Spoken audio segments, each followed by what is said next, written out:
जिसमें हम आपको लगातार बता रहे हैं कैसे नीतीश कुमार की शपथ ग्रहण की तैयारियां पूरी चल रही हैं और नीतीश कुमार सरकार के बनने के साथ ही बिहार में भारतीय जनता पार्टी की एक नई शुरुआत भी हो रही है।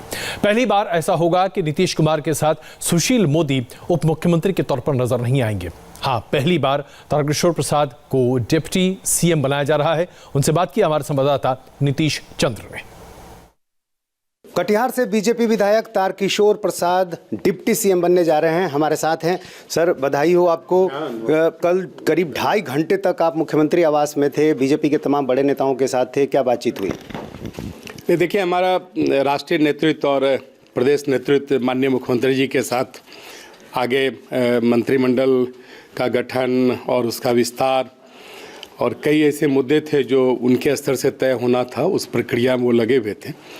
और मुझे बताया गया है कि उप मुख्यमंत्री के दायित्व में मुझे इस मंत्रिपरिषद में रहना है और शेष हमारे जो नेता हैं वो देख रहे हैं। आज कितने मंत्री शपथ लेंगे, ये जानकारी आप दे सकेंगे? नहीं, मैं इस पर कोई टिप्पणी नहीं करूँगा क्योंकि हमारे जो एनडीए के 4 घटक दल हैं उसके सभी वरीय नेता आपस में बात करके उसे स्वरूप प्रदान कर रहे हैं। धीरे धीरे सारी स्थिति स्पष्ट हो जाएगी, लेकिन मुझे संकेत दिया गया है कि मैं उप मुख्यमंत्री के रूप में शपथ। दूसरे नाम की भी चर्चा थी कल से, रेणु देवी की, क्या वो भी बन रही है डिप्टी सीएम? और भारतीय जनता पार्टी की इस ऐतिहासिक जीत में महिलाओं की बड़ी भूमिका है और आप तो जानते हैं कि एनडीए सरकार ने महिलाओं के सशक्तिकरण में यशस्वी प्रधानमंत्री जी से लेकर यशस्वी मुख्यमंत्री जी और हमारी पार्टी ने कई कार्यक्रम दिए हैं और ये बिहार में दिख भी रहा है। तो स्वाभाविक तौर पर जो आधी हिस्सेदारी है, आधी जो आबादी है, उसका प्रतिनिधित्व इस रूप में हो, ये हमारी पार्टी ने, हमारा नेतृत्व ने तय किया है और रेणु जी उस दायित्व में आएंगे। सुशील मोदी थोड़े नाराज दिख रहे हैं, कह रहे हैं कार्यकर्ता का पद मुझसे कोई छीन नहीं सकता। मैं देखिए, सुशील कुमार मोदी जी से मैंने राजनीति का कहना भी सीखा है। हमारे बड़े नेता हैं, मैं कोई टिप्पणी नहीं करूंगा और उनके मार्गदर्शन में हम सबों ने आज काम करके एक सामान्य कार्यकर्ता को आज इतने बड़े दायित्व में देना,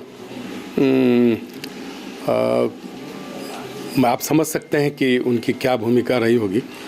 और मैं नहीं समझता हूं कि वो नाराज़ होंगे। वो तो ऐसे हमारा नेतृत्व है जो कभी उन्हें जिस दायित्व में दल ने रखा है वहाँ उन्होंने। आपको क्या लग रहा है, पार्टी उनको और बड़ी जिम्मेदारी देगी? आपके पास ऐसी कोई खबर? निश्चित रूप से देगी। हमारे बड़े नेता हैं, जिम्मेदारी तो अलग चीज़ है और पद से ना कोई बड़ा होता है ना छोटा होता है। मैं आज उप मुख्यमंत्री के पद पर शपथ ले लूँगा तो मैं कोई बहुत बड़ा नेता नहीं हूँगा, मैं सामान्य कार्यकर्ता रहूँगा और जो मंत्रिपरिषद का दायित्व है, जो हमारी सीमाएं हैं, उस सीमाओं के अंदर हम बेहतर ढंग से सूबे की सेवा करेंगे और काम करें। तो तारकिशोर प्रसाद को आपने सुना, उन्होंने कहा कि सामान्य कार्यकर्ता को एक बड़ी जिम्मेदारी दी जा रही है। इनके साथ ही रेणु देवी डिप्टी सीएम बनने जा रही हैं, ये कंफर्म हो चुका है। आज शाम वो शपथ लेने जा रही हैं। उससे पहले उनसे बात की इंडिया टीवी संवाददाता नीतीश चंद्र ने। बीजेपी से 2 डिप्टी सीएम हो रहे हैं, तारकिशोर प्रसाद और रेणु देवी। रेणु देवी हमारे साथ हैं और आप देखिए गुलदस्ते, मिठाइयाँ और ये सारी बातें बता रही हैं कि अब आधिकारिक रूप से खबर आ चुकी है। तो अब तो बधाई ले लीजिए, कल आप थोड़ा संकोच कर रही थी। जी, मैं आज बधाई ले रही हूँ। आधिकारिक रूप से सूचना मिल गई है, शाम को हम लोग ओथ लेने जा रहे हैं। अच्छा जी, तो ये बताइए कि अब आप एक महिला के नाते, एक डिप्टी सीएम के नाते, एक बड़ी चुनौती है आपके सामने। देखिए, हम लोग हमेशा चुनौती स्वीकार करते हैं और अपने बिहार में जब हमारे नेता बिहार के विकास और आत्मनिर्भर बिहार बनाना चाहते हैं तो निश्चित रूप से इसमें जो हमारी आधी आबादी है वो ज़्यादा से ज़्यादा कदम से कदम मिला के हम आगे बिहार को विकास में काम करेंगे। 2 डिप्टी सीएम का क्या मतलब माने? एक महिला, एक अति पिछड़ी जाति से, एक पिछड़ी जाति से, ये कॉम्बिनेशन क्या कहता है? इसमें देखिए, इसमें कोई जाति की भेदभाव नहीं है।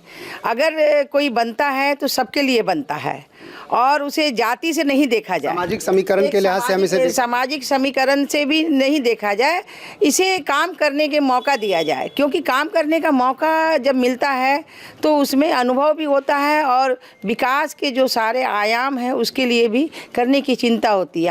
हमारे माननीय मुख्यमंत्री जी के साथ काम करने का मौका मिला है, तो हमने बड़े भाई के साथ में जब काम किया है तो हम लोग और मिलके, भाई बहन दोनों भाई के साथ में बहन भी मिलके और सारे हमारे मंत्रिमंडल के जो भी लोग सभी मिलके काम करेंगे कि बिहार की टीम को बदलकर एक नई टीम लाना, आपको क्या लग रहा है ये किस तरह का संकेत माना जाए? देखिए, सबसे बड़ी बात है कि जो एक परंपरा कांग्रेस का था वो हमारा कल्चर नहीं है।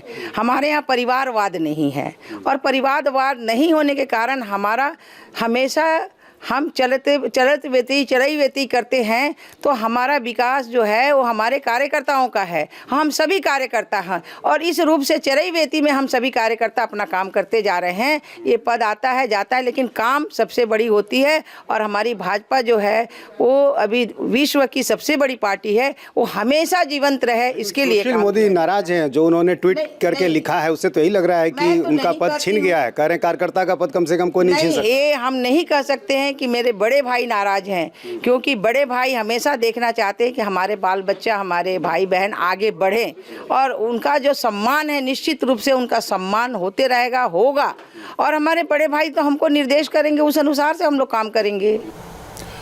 और इसके साथ साथ आपको ये बता दें कि शपथ ग्रहण समारोह की तैयारियां लगभग पूरी हो चुकी हैं और गृह मंत्री अमित शाह और भारतीय जनता पार्टी के अध्यक्ष जेपी नड्डा पटना में भारतीय जनता पार्टी के मुख्यालय पहुंच चुके हैं। बीजेपी के दोनों बड़े नेता कुछ ही देर में पटना पहुंचने के साथ ही वो अब शपथ ग्रहण समारोह पर भी पहुंचने जा रहे हैं। देवेंद्र प्रसाद इस वक्त हमारे साथ जुड़े हुए हैं। देवेंद्र, इसमें कोई शक नहीं है कि भारतीय जनता पार्टी का स्वरूप अब काफी बदला हुआ दिखाई देगा, खास करके अगर हम बिहार की राजनीति की बात करें। लेकिन दो उप मुख्यमंत्री, इससे क्या मतलब निकाला जाए? क्या ये उत्तर प्रदेश का तजर्बा बिहार में लागू किया जा रहा है?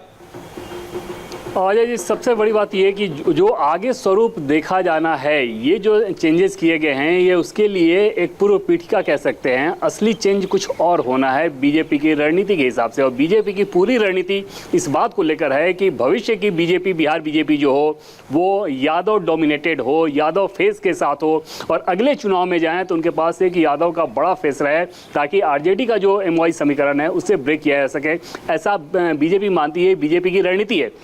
इस बार भी कोशिश की गई थी उस चीज़ को लागू करने को लेकर, नित्यानंद राय के सहारे बिहार बीजेपी प्रभारी भूपेंद्र यादव ने ये कोशिश की थी, लेकिन ऐसा हो नहीं सका। उसमें कोई बहुत ज़्यादा अप्रिय स्थिति का सामना ना करना पड़े, इसलिए आप कह सकते हैं अजय जी कि एक स्टॉप गैप अरेंजमेंट के तहत इन दोनों फेज को चुना गया है। निश्चित तौर पर रेणु देवी के मामले में महिला होना भी एक बड़ा फैक्टर है कास्ट के साथ साथ, लेकिन तारकिशोर जी की अगर सिलेक्शन की बात करें तो निश्चित तौर पर आप कह सकते हैं कि वो एक स्टॉप गैप अरेंजमेंट है। वो कोई ऑब्वियस चॉइस नहीं थे, ऑब्वियस विकल्प नहीं थे। आप अंदाजा लगाएं कि वो जिले की टीम में नहीं रहे, राज्य सरकार की टीम में कभी नहीं रहे और सीधे डिप्टी सीएम बन रहे हैं। अब इसमें एक सवाल उठता है कि क्या नित्यानंद राय को हम एक बड़ी भूमिका में बिहार में देख सकते हैं? आपने जिस जातीय समीकरण की बात की उससे बेहतर प्रतिनिधित्व और कोई क्या कर सकता है? और उन्होंने जबरदस्त कैंपेन भी किया था इस बार। अजय जी, बिहार बीजेपी की यादव को लेकर जो पूरी रणनीति है वो नित्यानंद राय के इर्द गिर्द ही, उन्हीं को आगे करने की कोशिश की जा रही है। केंद्र में उन्हें गृह राज्य मंत्री बनाया गया था, तो इसलिए नहीं कि कोई बतौर गृह राज्य मंत्री उनका कोई राज्य सरकार में काम करने का कोई अनुभव रहा हो या राज्य सरकार में कोई प्रशासनिक अनुभव रहा हो, ऐसा बिल्कुल नहीं था। फिर भी उन्हें केंद्र में गृह राज्य मंत्री इसलिए बनाया गया था कि उनका कद बड़ा किया जा सके बिहार की राजनीति के हिसाब से। और ये मानकर चलिए कि आगे आने वाले सालों में वो बस देखने वाली बात होगी कि बीजेपी कब उस पत्ते को पूरे तरीके से इस्तेमाल करती है। लेकिन बीजेपी के अंदर खाने जो चलता है वो पूरी तरह से इस रणनीति के इर्द गिर्द कि नित्यानंद राय को बिहार में एक बड़ा फेस बनाया जाए। नंदकिशोर यादव दूसरी जाति से आते हैं, लेकिन बीजेपी उन्हें किनारे कर चुकी है, किनारे कर रही है राजनीति के हिसाब से, भविष्य की राजनीति के हिसाब से, और नित्यानंद राय पे अपना दांव खेल रही है, अपने पत्ते खेल रही है।